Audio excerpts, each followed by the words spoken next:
Magandang araw mga ka-hamster.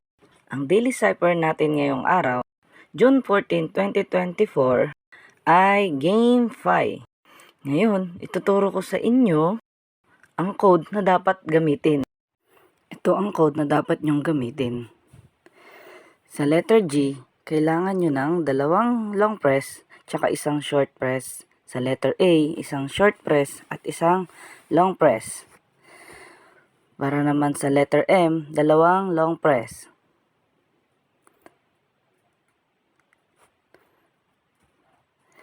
Para naman sa letter E, isang short press.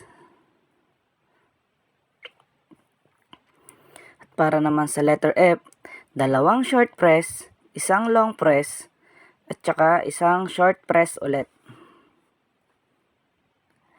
At para sa last letter, letter I, dalawang short press.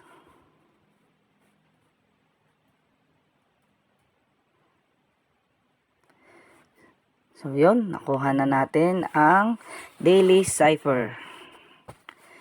So yan, kung hindi ka pa nakapollow sa aking YouTube, please follow and comment below. Thank you!